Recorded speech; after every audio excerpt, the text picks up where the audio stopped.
propose immediate actions to create the drone wall.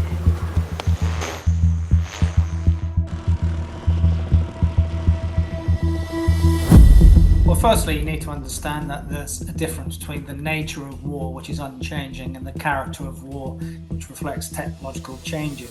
So the concept of a drone war is really twofold. The first one is that it's designed to protect the critical national infrastructure and state boundaries of European nations. And the second one is it's proposed to be a continent-wide system so that the airspace is protected from drone incursions. Now, it's really to deter and then to intercept, so there's two parts to that.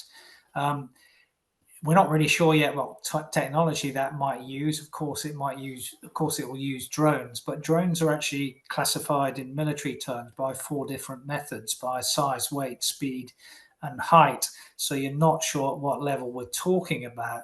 Neither are we sure at the moment how this might be integrated into the already integrated air and missile defense system of Europe. But there is a catalyst for this, and the speed of this is quite revealing in its own way. So the IOC, that is the interim operating capability, is due by the end of 2026, and the full operating capability is somewhere towards the end of 2027, with the priority to Eastern Europe, because that is the area geographically, of course, which is closest to Russia. Russia does not, I think, seek overt war against NATO. And Mark Rutte this week, for example, the NATO Secretary General, has sort of really stated that on every metric you can think of in terms of economic potential, military potential, then Russia is, effectively this paper tiger that Trump mentioned, when compared to the potential of Europe.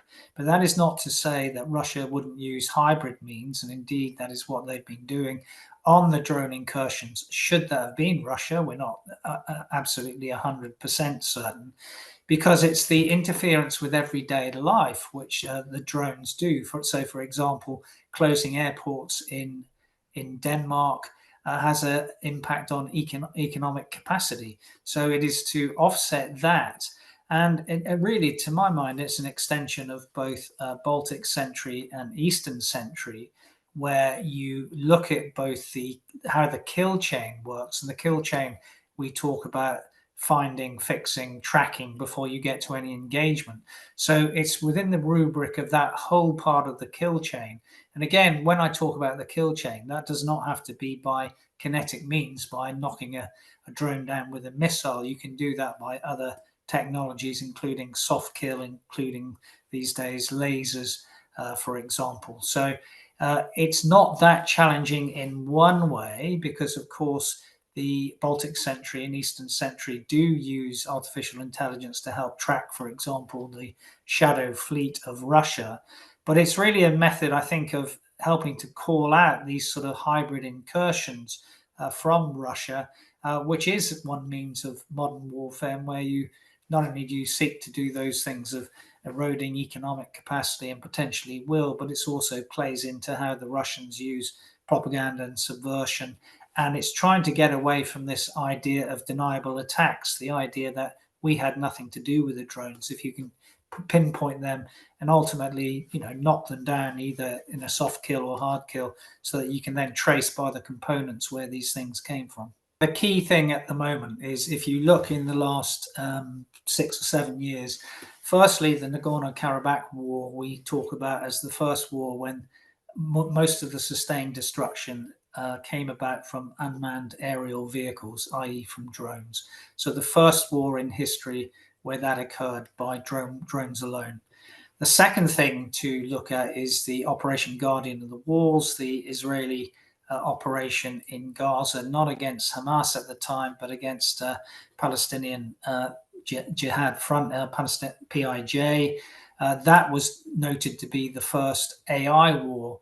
What we've really seen with drones at the moment is a combination really of software acceleration of adaptation with autonomy, giving you a capability. But one of the things we're never sure of in this character of war is whether this is really a revolution in military affairs, or whether the drone counter-drone battle means that in 5 years' time, because of electronic warfare developments, laser developments, cheap alternatives, then whether the drone will have had its day.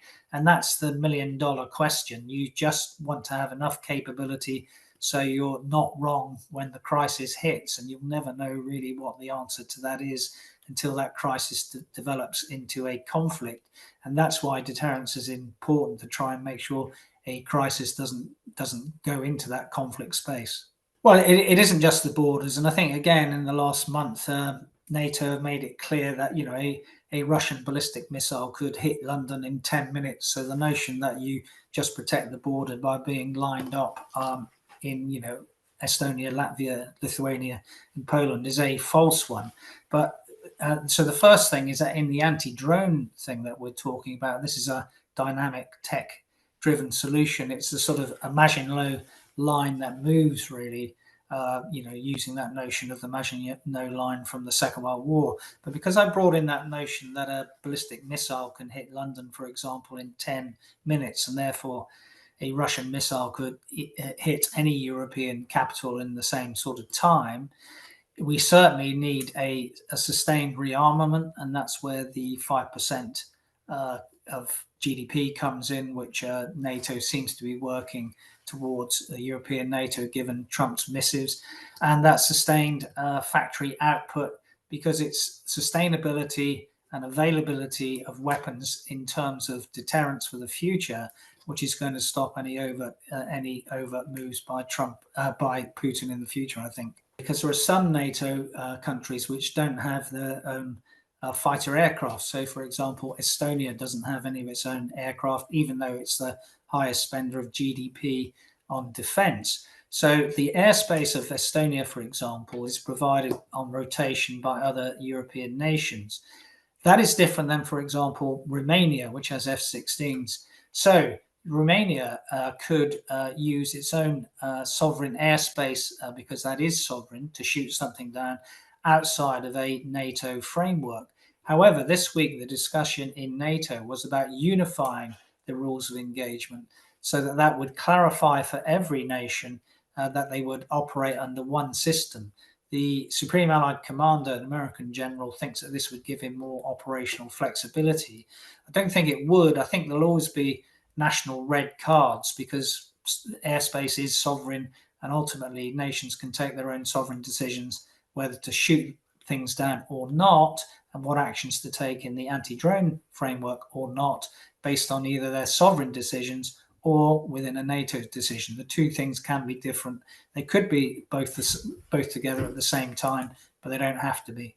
Well, I think the really interesting thing from the talk yesterday by the annual update by the head of MI5 was not where he talked about terrorism, not when he talked about those state threats, but he had a third pillar, which was talking about artificial intelligence.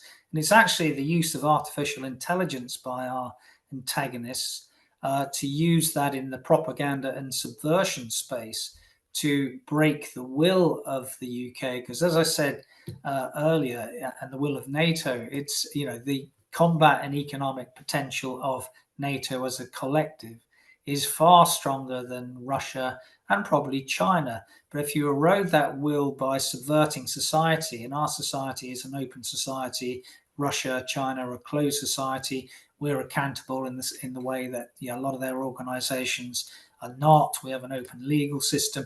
That is the real danger of the fragmentation of society. You could argue we've already seen that in the last 10 or 20 years. That is where the use of hybrid warfare probably would have more impact than and be more successful than direct means. It's always worth bearing in mind Sun Tzu's that the greatest way to win a war is not by fighting it,